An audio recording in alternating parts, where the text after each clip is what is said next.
Welcome to the Why Not podcast with me, Chrissy Hawkins. In a world where everybody asks you why, I'm here to ask why not. So sit back and relax or walk and listen and join me on this journey as we try to answer this never-ending question: what makes people say, why not?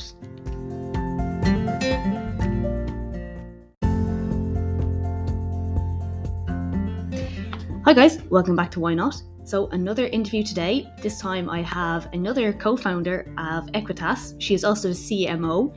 This is Muireann O'Toole Brennan, and Muireann is an out-and-out horse girl. We have a great conversation about how, even though she kind of went down other avenues, she always came back to horses. And also we have a bit of talk about racing. She's worked a lot in racing yards and in the racing industry, and I think we kind of talk and break down some of the misconceptions you find around racing, and a lot of people kind of had the wrong idea about it. So I think this is a really interesting episode, and I hope you guys enjoy. Hi guys, welcome back to Why Not. So today I have an interview with Muireann O'Toole Brennan. So you may recognise Muireann from Equitas. So she, like Sarah Elbert, is a co-founder, and she's also the CMO of Equitas. So just want to say welcome to the podcast, Muireann. How are you?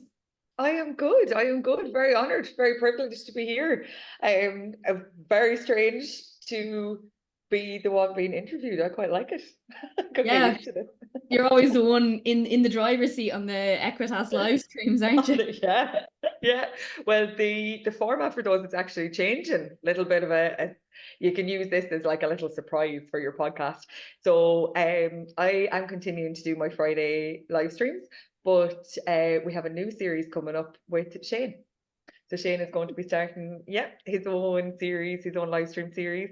Not 100% sure what day yet, but a lot about mindfulness, confidence within the industry, and how our mindset and our mind frame can shape the way we are with our horses.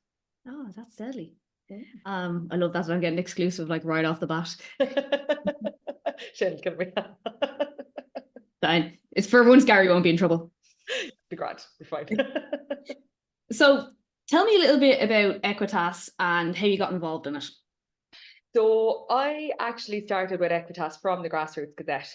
So I'm not entirely sure Sarah Campbell knows how much of an influence she had on my my Equitas career. But basically, Sarah had on Instagram one day about writing for the Grassroots Gazette, and would you like to write? And I was looking at it, and when I left school first, I went to college and did a journalism degree, which I never used because I came back to horses. And no matter what I did, I always came back to horses. So I had kind of had in my head, wouldn't this be a lovely way to be able to combine the two, that I can write about what I know and still be using my degree? So I wrote a couple of articles for the Grassroots, and then Shane and Sarah Elbert came and said about Equitas, and I jumped in headfirst. From the minute I heard about it, this was something that I knew the industry needed, and I 100% knew I had to be a part of. So to cut a very long story short, about less than a year later, I became one of the co-founders with Shane and Sarah, and things have just kind of taken from there. So I think within the industry, us as women, we're very, very good at speaking up for our horses and speaking up for what we think is right for our horses. And sometimes that's to the detriment of ourselves. We kind of, everything has to be about the horse, and we forget that we also have a huge impact on our horses. So I love the ethos around Equitas. I love how it has become a community of people who want to educate and empower. I love where it's turning into, and even to see some of the people that are becoming part of our community now and wanting to be part of the community and wanting to give that expertise and that knowledge fascinates me. It absolutely fascinates me. Like, I did a live stream last week with Nicola Fitzgibbon, and I genuinely think it's one of my favorite I ever did. Yeah. Her honesty and her openness and how she speaks about her yard. Like, I mean, Nicola is an unbelievable writer. She is so talented. But the honesty of how hard it is and how hard our industry is to be in and continue to be in. And like we got messages afterwards saying, like, I loved hearing that, like that brought it back down to earth. If I know that I can go and I can now speak to Nicola because she knows that I'm going through the same thing and we can talk about it. That to me is worth more than its weight in gold. Absolutely. Nicola's riding at the top level, isn't she? Yeah, she is. Yeah, yeah. She's been on international show jumping teams. She had Puissance, absolute legend. If you haven't looked it up, there is cracking videos of YouTube of Nicola in Dublin. Unbelievable rider. She sells horses to all over the world. She produces an awful lot of horses. And to know that somebody of her talent and standard has those same feelings, has those insecurities, has those moments of, am I doing right or wrong? Is this the industry that I need to be in? Am I working 23 hours a day for the good of my health? But it's lovely to know that somebody of her talent and standard is feeling the same things, and that we have built a community that we can now all discuss it and we can talk about it. Yeah, no, absolutely. That's so important. I just want to take it back a little bit, just in case anyone hasn't heard the other podcast that I have done with Sarah a little bit. And can you just explain Equitas, kind of how you see it and in like, its ethos and what it's all about? I love this question. I love it because I love how Sarah explains it and I love how Shane explains it. But my depth of language probably isn't to the extent of the lads that I think sometimes. Basically, Equitas to me is a global platform for all women within the equine industry. I don't, and I say I as at the royal we of Equitas, I don't care if you have a donkey. I don't care if you like to look at posters of a pony. If you have something that you want to speak about and you feel is important, we want to be the platform to do that. We want to be able to give people the space and the community to be able to talk about the problems that are within the industry and create generational change to help with those problems. Like you look at the Why Can't We campaign, that's had such a huge impact, such a huge impact. And it's only at the very beginning. We're only starting to see the change. And it wasn't something that I had ever thought we could change. Because in my head, you went to a competition and you wore white toppers. And that was it. That was the way it was going to be. That was how it was. And that was it. And we are starting to create a thinking process that people can actually change these things. And we can actually make things better. Like even the Love Yourself campaign. I loved the videos for those. Like they were 10-second videos, but they made me think so much about how we forget. Like, I will never forget. I had a fascinating conversation one day with Lauren Painter, who owns Slide Off, and Shane. And Shane asked the two of us, we're talking about our morning routines. And he said, what's the one thing you do in the morning to get yourself going? And I drink coffee. Solid. And he kind of went, what? And I said, well, like, I get up at 5 o'clock every morning. I have horses to feed. I have kids to organise. I have to get to work. And he said, well, when do you have breakfast? About 3 o'clock when I get home from work. Morning. But I had never actually thought about that process.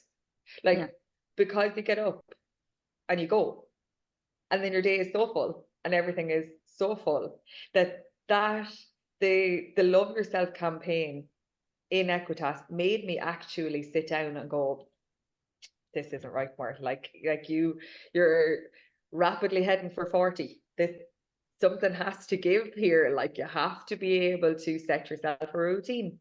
So I think in very short terms, for me, Equitas has created a chance for generational change. Yeah.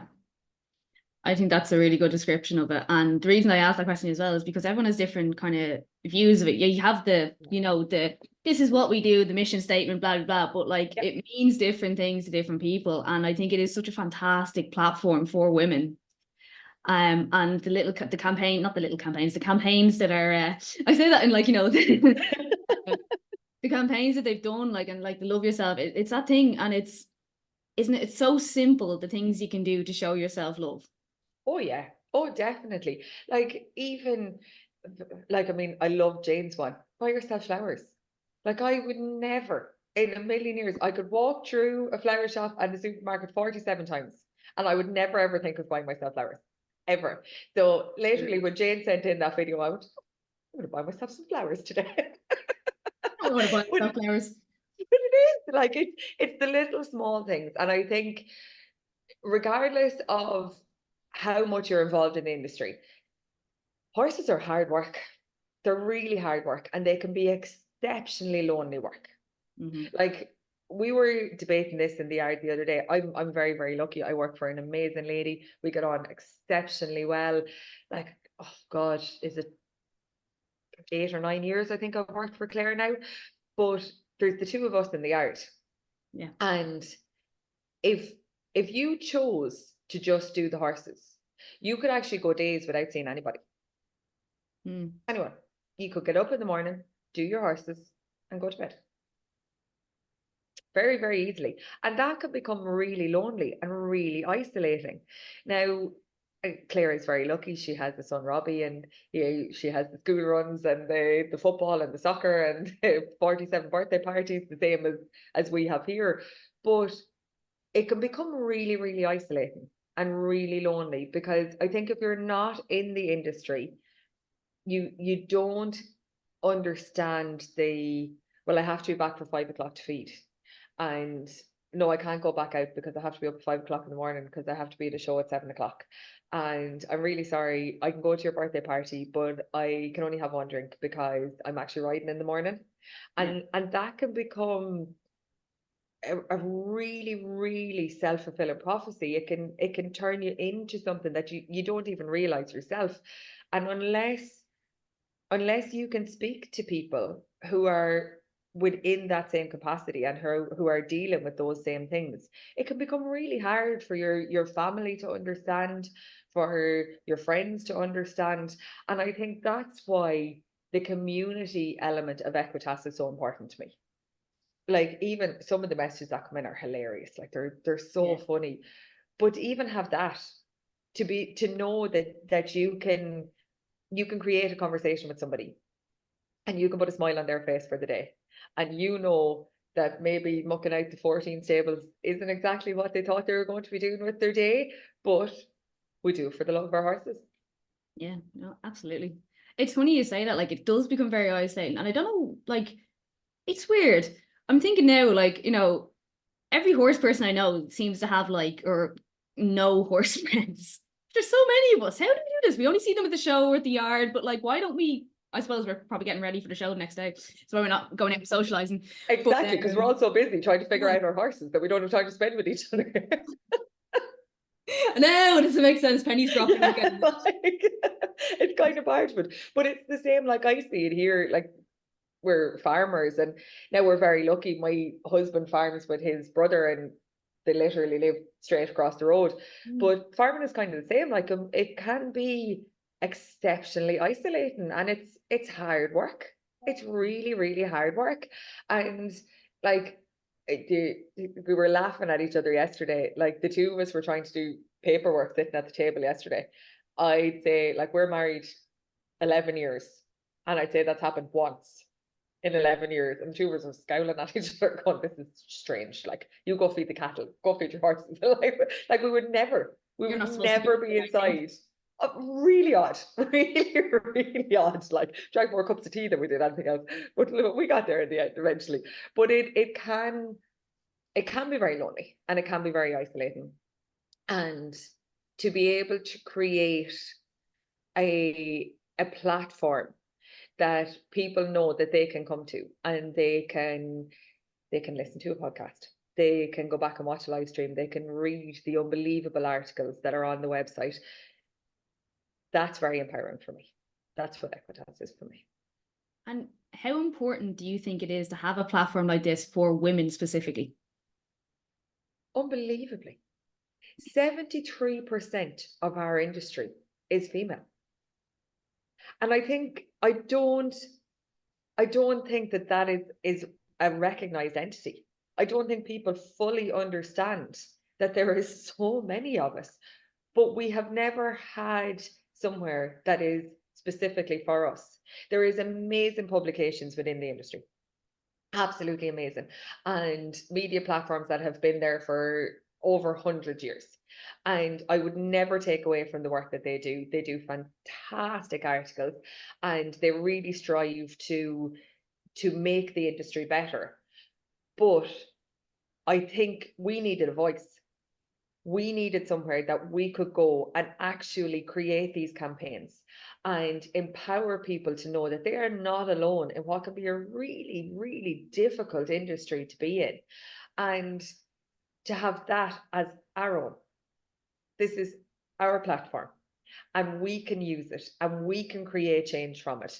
And that I think, look, I think it should have been done 100 years ago, but we are doing it now. Do you get many people coming back to you going, oh, why are you doing that? You're just trying to get attention, blah, blah, blah. One. I'm not going to lie, but in a very diplomatic way. And by the time I had finished the conversation, she, surprisingly enough, yes, I actually am not surprised. Had said, now I get it. Yeah. Now I understand. What she thought Equitas was a rebellious feminism cult, basically. Burn your bra, horse riding. Yes, pretty much. And when I had gone through what we wanted to do and how we wanted to format things, then she said yes, yeah. And she actually ended up coming back and doing some stuff with this, and she was absolutely amazing. She was fantastic. But I think unless you come and speak to us, come and talk to us. We are, as I said at the start of this, there's very little I don't talk about. Like, I am very much an open book, and so is Equitas. We just want to be able for people to understand that this is what we are here for. This is what we want. Oh, I love that. So moving on kind of to yourself, okay? Yeah. I'm not as good as talking about myself as I am about Equitas. I'm not going to Theo yet because I know we'll be talking loads. I'll happily talk about him. So how did you get into horses in the first place, and how did that kind of lead you? So my dad decided, I have two brothers and a sister, and my dad decided when we were all very young that he wanted us to see every county in Ireland before we started going abroad. Basically, he is very, very proud of his country.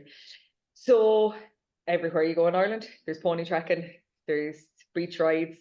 So it basically started from there, and I was very lucky. We had a riding school about 10 or 15 minutes down the road from us. Fannings and O'Brien was absolutely amazing. She put me up on my first horse. I think she taught me for my first maybe 4 years. And then I ended up going to Carrickbeg, and anybody that is from kind of Carlow, Wicklow, Wexford, Carrickbeg is an institution. Sue and Chris and Daphne are unbelievable women. They are powerhouses, three of them. They're fantastic. So I gave my youth in Carrickbeg and decided then that I wanted to get into racing, and I was never going to be brave enough to ever be a jockey, but I was very, very lucky. I got my first job in Jessica Harrington's. I cried every single day for the first week. Every day. Thought I was never going to be strong enough, was never going to be able to figure out thoroughbred, couldn't bridge my reins, couldn't stand up in my stirrups. I was an absolute nightmare. I'd say the lads were looking at me going, who is this 18-year-old? What is this? I come from show jumping yards. I thought I was brave. I was not brave. I was not brave. But stuck with it. The lads in the yard were very good to me. They taught me an awful lot. So from Harrington's, I went on to numerous yards. I won't even start naming yards because I traveled the country, but I kind of decided that while I was still young and I was still relatively unscathed from racehorses, I wanted to be able to branch out and do something else and have something else to come back on. So I went back to college.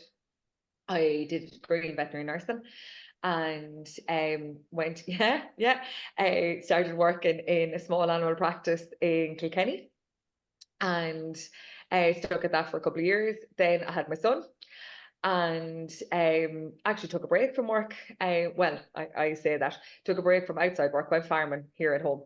Yeah, you never get a break. And not really a break, no. Fionn strapped to me and I feeding cattle, but we got there and we loved it. So the opportunity came up then. A friend of mine was actually working for Claire Ricketts and she was leaving. And she had a post on Facebook to ask if anybody was looking for work. So I rang Bridget and asked what the crack was. And it turned out that Claire was actually in a yard about 10 minutes down the road from me. And the deal was that I was going in, but I wasn't riding out. Okay. I was going to do all the yard work. And I think that lasted about a week. And we had Pixu. Pixu was hilarious. He was not a million miles off Theo. Won a couple of races, was hilariously funny. He'd spoke at his own shadow, but meant no badness whatsoever. So I started riding out Pixu and fell off him on the gallops one day. Actually, really funny. A tissue fell out of my pocket and he spooked at the tissue, and I fell off. And then got back on. Hilarious. As I was coming back around the corner, there was an imprint of my bum on the side of the gallops, and he spooked at the imprint of my bum, and I fell off the other side. So I never got any braver, basically. But that was about 8 or 9 years ago now. We were debating the other day, myself and Claire have gone through 5 yards at this stage, I think, together. She has now purpose-built her own beautiful yard, and I'm not saying that because I work at it. It is stunning, absolutely stunning. So we do an awful lot of pre-trainers, but she has a lovely little mix. Like, would always have show jumpers and ponies and bits and pieces in as well. So yeah, didn't come from a horsey family, didn't come from a horsey background. Just got the bug and it got in me, and that was it. Never left. So we're here now. Yeah. Imagine the millions I would have saved.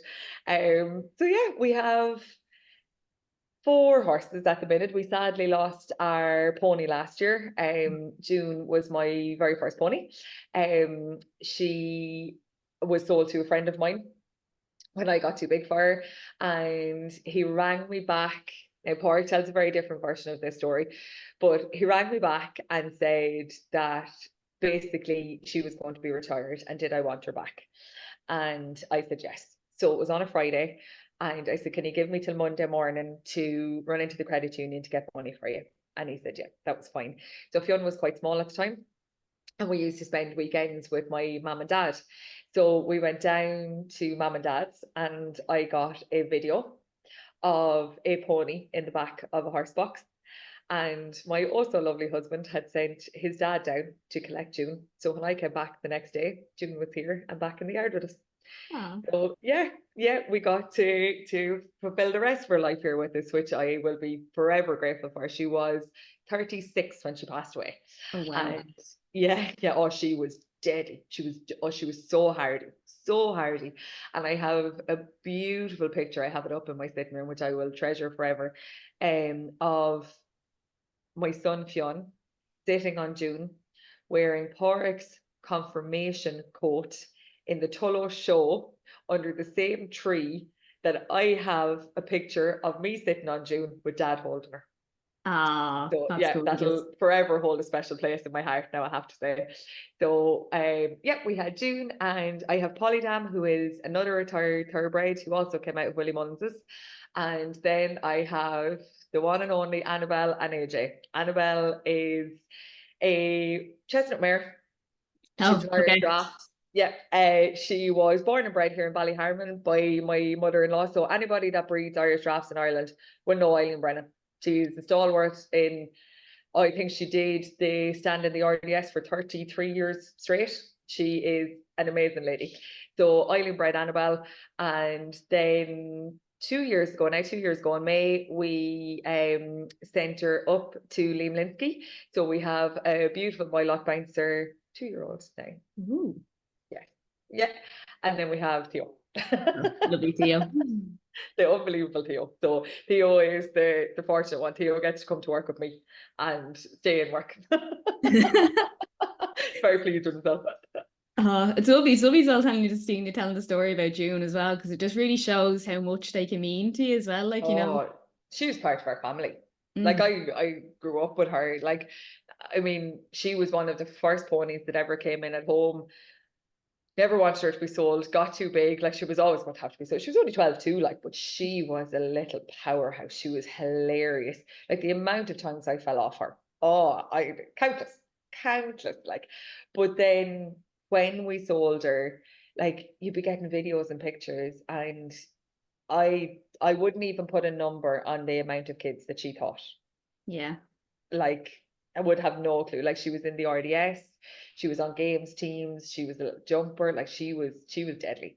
She How was, does it feel to know that she did that for so many kids as well? oh, I'm so proud of her. I'm so proud of her. We were walking through the RDS one year, and I know this sounds really silly, but the games were on. And I wasn't paying a huge amount of attention. You know how busy it is. And I was kind of watching her. I was walking and I heard this whinny. I said, no, no, Mary, don't be silly. And I looked up, and here was June in the middle of a games team in the middle of the RDS. Well, when I say I started crying, I sobbed because the little one had a smile from ear to ear. She was beaming. Mm. June was as sassy as ever. She was standing, kicking on the line, ears flat back, like, let me off, I want to go. I know what I'm doing. Like, you just stay there. You just sit, it's grand. Oh yeah, yeah, you just stay on. Like it was very proud. It was very, very proud. Yeah. Yeah. Oh, that's such a So lovely story. So as well, right? You mentioned earlier that you did a journalism degree as well. Mhm. How did that come about? um honestly, I know. I always loved writing. I was Mm. always into writing, and I always loved English. I I probably write better than I speak. Um, I I love how writing slows my brain down. I Mm. love that it gives me time to think about what I want to say. And my sister is an English teacher. My mom and dad would have both been quite adamant that we would have read a lot growing up. And we did a lot of speech and drama and bits and pieces. But if I put my hand on my heart, um, it was 3 days a week in Dunleary, and I had gotten a job in a stud farm in Tullow.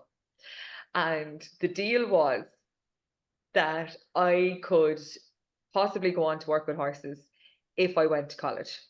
Okay. So I wanted to combine something that I liked and be able to work. And that's how I ended up going to do journalism degree. Being very honest about it. Now I don't regret it, and I will never regret it. I think it taught me, I think I matured a lot, an awful lot. And it definitely taught me more about life balance than I would have had. Like I was very privileged, I was very sheltered. I lived at home with mom and dad. Now we worked, and we all, like the four of us at home, we all had jobs. Now, Mm-hmm. be they summer jobs, be they evening jobs. Like when I was doing my leaving cert, I had two jobs and did my leaving cert. Like we were brought up with a ferocious work ethic, but I think it just matured me. It made me realize that horses were definitely what I wanted to go on to do in whatever capacity, but I I needed to be able to kind of figure out my own mind and set myself my own goals and tasks before I could do that. Yeah. Well, it's good, like, you know, even if you do a course that you may not necessarily end up Mhm. pursuing, like, and you never know, like, look at you now, you're CMO Well, of a this media is it. brand, like, I think I get on ferociously well with my father. Obviously, I love my mother dearly, but myself and dad, we've always just gotten on very, very mm, well. And he has an amazing saying. And I think the older I get, the more I think about it. Dad always says he doesn't know what he wants to be when he grows up. Like, Dad's in his 70s. Like, in fairness. But I love the thought process of that. I love that he never rules out anything. And both mom and dad never ruled out anything for any of us. We had to work hard for it and we had to make it. But if we wanted it, we could do it. They would make sure that it was a possibility. We just had to be able to sacrifice and get determined and get stubborn. And we are all very stubborn. We're a ferociously stubborn family in general. But I think they instilled that in us. They made us want to work hard to get to where we wanted to be. Yeah. I'm very thankful for it, to be honest. I'd love to think that Fionn has a little bit of that. He definitely has the stubbornness, but that he has a little bit of that side of me in him. I would really hope so. Yeah. No, well, if you kind of brought up with that and you want to bring that to him, like he'll know, and you can see all the things they're doing as well. Like, well, he's out farming there now. He's on his midterm today, and he's I'm looking at him shoveling up bales outside. Like, yep. He's definitely got the word out of part. He won't get it handy. I brought up tough. So, how did it feel like when you got the call about becoming like a co-founder? I actually thought, so I got a message from Shane and he asked me, was I available for a Zoom? And I was on my way down to mom and dad's. And I walked into mom and dad's and said, I don't know what I've done, but I think Shane is going to fire me. I just had this in my head. So when we started the Zoom call, I said, lads, I'm really sorry. I said, I genuinely don't know what I've done. And I could see the two of them looking at me going, what is she talking about? And I said, I'm assuming I've done something and you're telling me like I have to step down. And the two of them went into the absolute convulsions laughing. They were like, it couldn't actually be more opposite. Like, this is not. So I was very shocked. I said yes straight away. Shane said to me, do you want to go and speak to Pork? I said, no. I'm fine. I've made my own decisions. Thank you very much. Now I can understand it's a lot of work and it's very time consuming. And it's obviously and is at the moment making a huge difference in our lives. But I was really surprised, being honest. Really, really surprised with the wealth of knowledge and the people that the lads had at their fingertips. I couldn't believe that they had chosen me to be part of this. Yeah. I couldn't believe it. And I think the longer it goes on and the more confident that I feel within myself and that I feel within Equitas, the prouder I am of it. Like, I went to she's not a psychologist, she was I went to somebody to speak to because years ago, and she said to me, what do I do for a living? And at the time, I don't think I was working for Claire very long.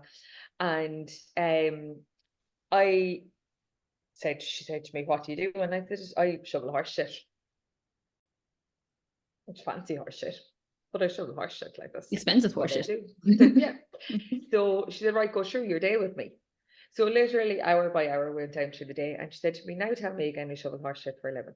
She said, look at everything you do in your day. And I often come back to that and think about that, because I think I'm very good at kind of going, sure, I don't do very much really. But I love how much Equitas is doing. And I love the fact that the lads have entrusted me to be part of that. Yeah. I love it. I will work like 23 hours a day if I have to.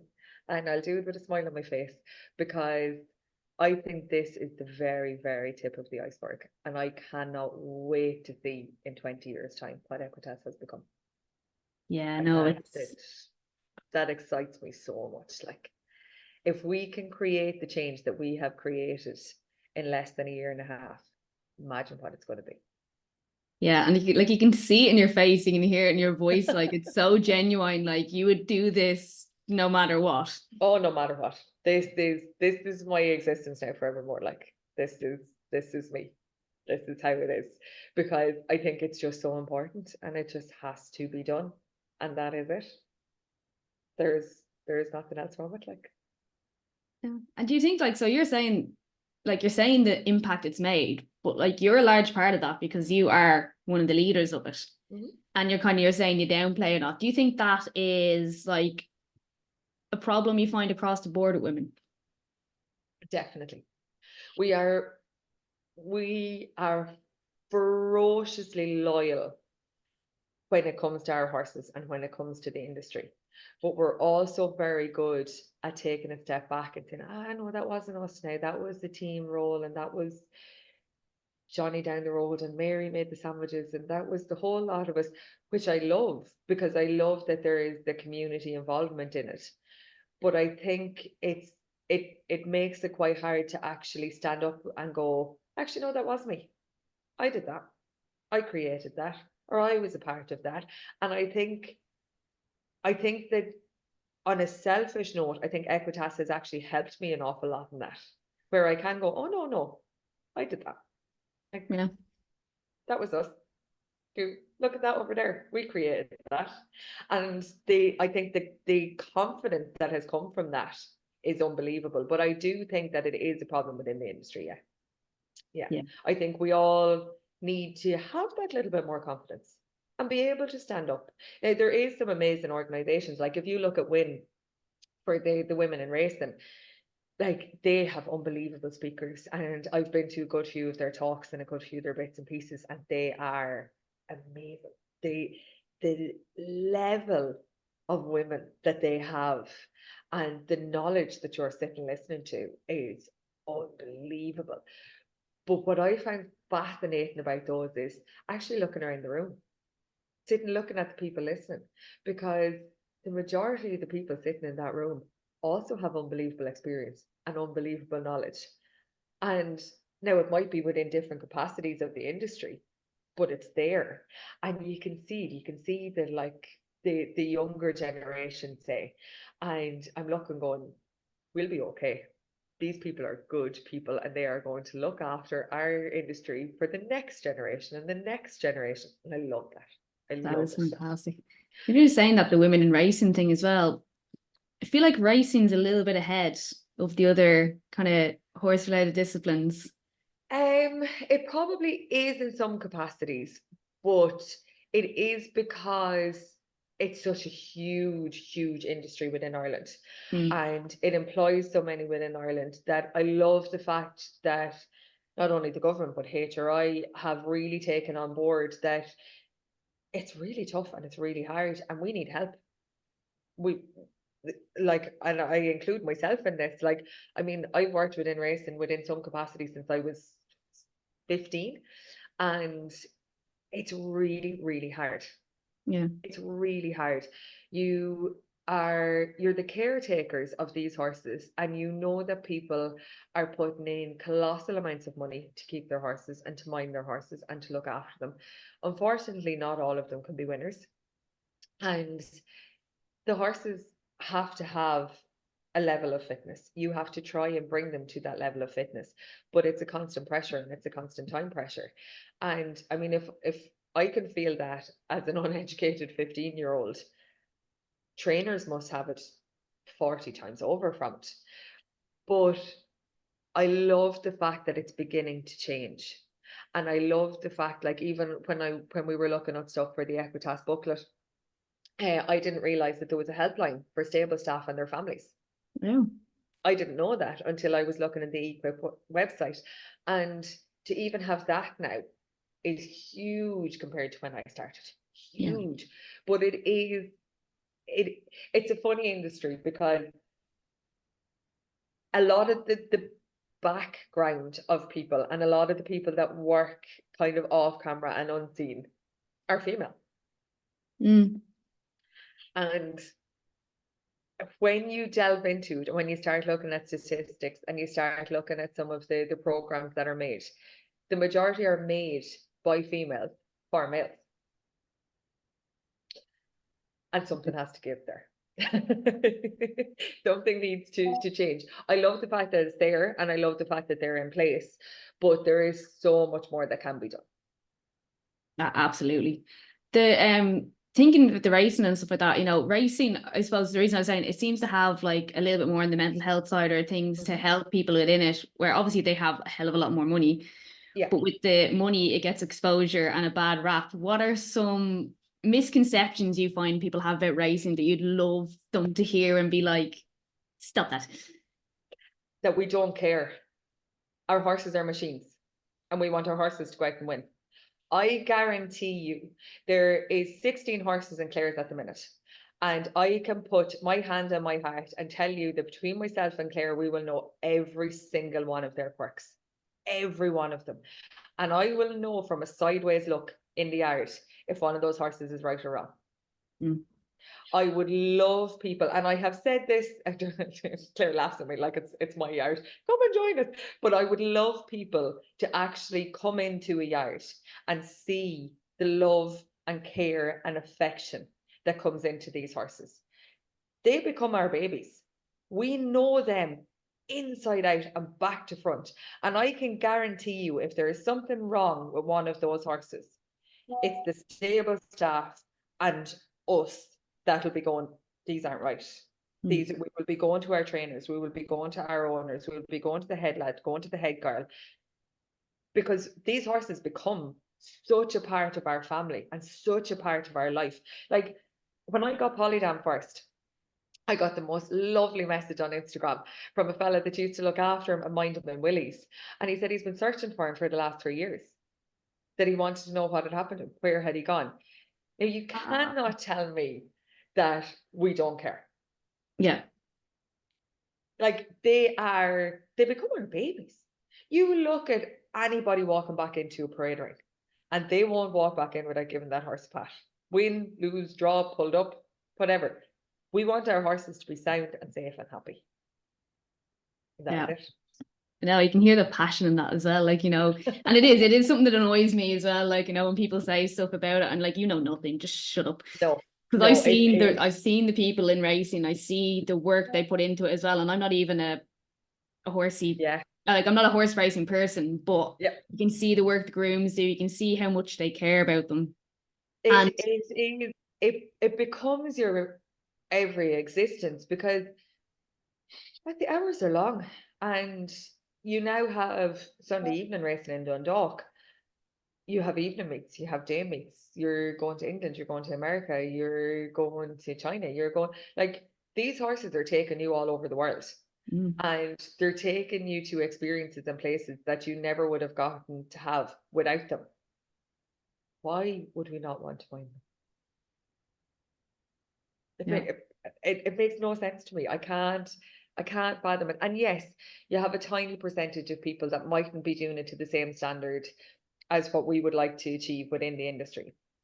And I don't deny that at all. But the majority of people are trying their utmost best to do everything they can. And that is for the love and the welfare of their horse. Yeah. That is it. Absolutely. This brings me perfectly to talk about Theo, right? So we did mention him earlier. And I think one of the things that, you know, people seem to think that, you know, if your horse isn't good, they go to the glue factory. What did Theo used to do in a previous life? Theo was the racehorse. Theo was the racehorse. So Theo came out with Willie Mullins. Theo won a couple in France, then came over here. He won very well in Clonmel. Then he went off to get a wind operation and came back, ran a couple of times, didn't run particularly well, did himself a misjustice. He did his tendon. And then his owners decided that he wasn't going to go back into racing. So I have been on the lookout for another horse, and Claire got a phone call to say that he was in with a friend of hers, and would I go up and take a look? So I went up, and this monstrosity of a 17.3 stuck his head out over the door, and I went, oh, sweet Jesus. And then I fell in love. So he came home a week later. I've had him now for just under a year and a half. He has probably taught me the most of any horse that I have ever had the privilege of owning. He is a rock star. He's Yeah. an absolute rock star. Like, we were bringing him off the other day, and Fionn was taking him off the walker. Now, yes, Fionn is hardy, like the same height as, well, it wouldn't be hard, but it's 5'2", but not overly horsey, like not a huge amount of horse experience. And Theo will wait for Fionn, and he will wait to walk up into the horse box, and he will stand and he will put his head down so that he can be clipped in. And he is the most gentle soul for a horse that was worked very hard. I mean, he ran from a year, then he ran on the flat. There's a huge amount of change. His mentality, his muscles, everything is different now. Everything that had been asked of him before is completely different. And he takes it all with a smile on his face. He's just hilarious. I I love all of my horses, and they all mean an awful lot to me. But I genuinely mean it when I say that he has taught me more than any of them. Any of them. And I cannot wait to be able to show the world what he is made of, because it's tough stuff. Yeah. I love that. I just love seeing like the smile he brings, and I feel it myself. I'm like, he's so cute. But because I've seen pictures of him. But like, so what is it like when you get like a horse like that, like a thoroughbred next racehorse? Like, what is it like changing how they, I suppose, retraining them? There's an awful lot of studies been done on this, and there's a fantastic lady. Well, there's lots of fantastic people in Ireland as well, obviously, but there's a lady that I follow a lot. Thoroughbred dressage. She's actually been on for a live stream, I think. Um, the first thing that I always do when I get thoroughbreds like that is I actually give them time off in whatever capacity they need it. If that means, like, some of them will go out and quite happily live out, some of them don't like giving out. They don't like their complete change in routine. They like to be brought in the evenings. They still like to be fed. They like to know that they have the security of being able to come in and out. So in whatever capacity the horse needs it, they get time off. They get to be a horse again. They get to settle. We have a lovely little herd here. They just get to be a horse again, basically, and chill out. And from that, it's really slow and really steady. Everything is brought back. Everything is slowed back down. We do an awful lot of walking and trotting, because the minute they hit canter, they think they're heading for gallop. Yeah. So we do a lot of pole work, we do a lot of ground work. I do an awful lot of kind of lunging work and driving work. It just helps to build them back up. Like, when I say it's a change, everything down to their saddles are changed. Mm-hmm. Like, I wouldn't say Theo ever had a general purpose saddle on until he came to me. Like, now I stand to be corrected on that, but I would safely say he had racing saddles on his entire life. So you have to give, not only are you giving their mind, or sorry, their muscles time to build up, but their mind as well. Like, you're asking them to slow down everything that they have ever been taught. You're asking them to not jump into transitions. The transitions have to be smooth. You're asking them to jump things, but you don't want them to jump them at speed, and you don't want them to launch off after it. Everything has to be brought back. So I think the more time and the more patience, and the more that you can give to them, they'll give back to you. Yeah, I love that. Yeah, it's they do when you're good to them, they are good back. There's only some psychopath horses. Mostly it's the owner. Look, some thoroughbreds just aren't in the right headspace and can't be retrained. That's the reality of it. Not every thoroughbred is going to be able to come away from racing and be able to have a second career. That's how it is. But the majority that are unbelievable. I'm looking at kids bombing around on thoroughbreds these days, and they're just unreal. They're savage, like, they're brilliant. And it always fascinates me, when you see the ads and they're looking for a very specific type of horse, and it'll have on the end of it, no thoroughbreds. Why? What? Like, I genuinely, I have an Irish draft who would have been bred to be quite quiet, who is a psychopath. Now, I She's a love her. chestnut mare though, so She's a that's chestnut mare. yeah. I absolutely love her to death. I love her. She is a legend. And I have a thoroughbred who is 17.3, who should be a psychopath, who would actually lie down if he thought he was in the way. Like they're just they're so different, and so I would love people, when you asked me earlier on what other change I would like to see in the industry, that is the other one. Don't judge all thoroughbreds, Yeah. because they are lovely. They're Do very you know, sweet. it's interesting, like you're saying, so many people have thoroughbreds now. It's kind of like I've kind of compared this in the sense, so many people now have like whippets or greyhounds. Yeah. Lots of people have thoroughbreds, but it's a lot easier for someone who's not a dog person to tell a greyhound or a whippet than someone who's not a horse person to be like, that's a thoroughbred. So they're just saying, like, they still have this idea, but you wouldn't realize that like 50% of the people out there are riding a thoroughbred. Like, it's not unusual anymore. No, not at all. And it's amazing. It's the way it should be. Just because there are bred to be in a certain part of our industry does not mean that they can't be another part. Yeah. So true. You say Theo has taught you the most. What is your biggest learning been with him so far? Patience. Yeah. Annabelle is fiery, and I had to really. It took me a long time to learn a balance between her not not trying to get around me and keeping our cool. So when I started with Theo first, I was very gung-ho. This was what he was going to do, and he had to be doing this at a certain time, and this had to click for a certain thing. And he said no. He said, I'll do it, but I'm going to take my time, and I'll do it when I actually realize what you want me to do. And if you give me the correct aids, great. But if you don't, I don't want to do it. I don't feel like doing it.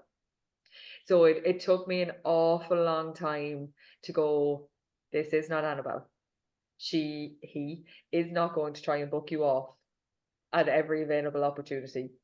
He is not going to try and do you. He is not going to spook at the rocks on the road. He is not. Learn to trust your horse, Muireann, and have patience in him. And when I can do that, and when it clicks, he gives me a feeling like no other horse. Yeah. It's funny the way you describe that. It's so weird, isn't it? Like, getting up on different horses, like, it's not the same. No, they're not machines. They're Yeah. all different, and they all have their own personalities. And I'm very, very fortunate. Like, I have Claire there in the yard, and we have Anna comes over from Sweden every 6 weeks, and Anna is unbelievable. She's amazing. But what she has taught me on him, and the confidence that she has given me on him, like, she asked me a couple of weeks ago, and I'm not going to give away our whole plan in case it doesn't work out, because then I'll be mortified. But she asked me what our plan for the season was, and I told her, and she was kind of looking at me, and I said, I don't particularly want to win. I just want to compete. I want to be there. Why? Sure, you're going to win. And in that one little sentence, I went, golly, do you think we could? Because that'd be kind of cool. If we could do that, that'd be deadly. But to know that somebody else that is teaching the two of us and has been teaching us from the very start, so knows us very, very well, would have that confidence in us that they think that we could go on to do that, was mind blown to me. I kind of sat back and went, golly, like, could we do this? Because I really like to do that. I think I have an idea what you're talking about as well, and I can't wait to see. Yeah, oh god, yeah. Everybody knows at this stage, but we'll play it by ear as the season goes on. Oh no, that's so cool. I can't wait to see us there on the winner's podium. We're manifesting in here. You're doing the work of manifesting for you as well. This is it. This is how it's going to go. Yeah. Love it. Okay, so I think that's pretty much everything I have to ask you, Muireann. However, I do have one question that I like to ask everyone at the end of the podcast. Yeah. And that is, what is the best advice you've ever been given? The best advice I've ever been given is probably the advice from my dad, to be honest. I think I became very set on what I thought my life was going to be. and how I thought my life was going to turn out. And when it wasn't turning out that way, I panic and I get very unsure of my own capabilities. And when I think back on Dad's forever saying he doesn't know what he wants to be when he grows up, it gives me the peace of mind to go, this will actually be okay. I can figure this out and I can work this out. And I'm very lucky. I have an unbelievable support system around me. I have a great family, great set of friends, and to know that I can have that backing and not panic when something doesn't go the way that I think it should be going, that's unbelievably important to me. Yeah, I love that. When you said that earlier in the podcast, I was like, this is perfect. This we can end it here. This is my piece of advice answer for sure. Yeah, I genuinely think that's it. Yeah. Yeah, no, it's just the mentality of it is fantastic. The mindset of it, like, and it's so simple, but it That's says so attitude. much. He's a man of few words, but when he says them, you listen. I love it. Okay, so before you go as well, I want to say thank you for joining us today. Where can everybody find you if they're looking to keep up with you and Theo maybe? Golly. And well, my Instagram and Facebook are Life After the Yard, and then Theo has his own his own Instagram page, which will be starting back up again. We're doing a lot of work behind the scenes on that one, and that is Life with Theo. Oh, you've changed. Yeah. So yeah, that's where you can find out all about the farm. And I think I actually put up a picture of Fionn doing bales this morning, if anybody would like to see them. Putting the kids to work, making them learn. Oh yeah. Best way to do it. And as ever, guys, you can find me on Instagram and TikTok. My Instagram is @strongthesaddle with an underscore at the end. And then TikTok is @strongthesaddle. And then my website is www.chrissyhawkins.com. So just want to say thanks again, Muireann, for joining us. Not at all. Thank you very much. It's a privilege.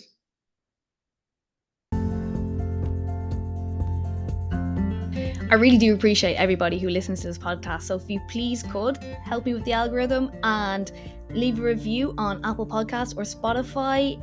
And even, if you want to reach out and suggest topics for me, I'd be delighted to hear from you. Drop me a DM on Instagram or TikTok. And thanks again for listening.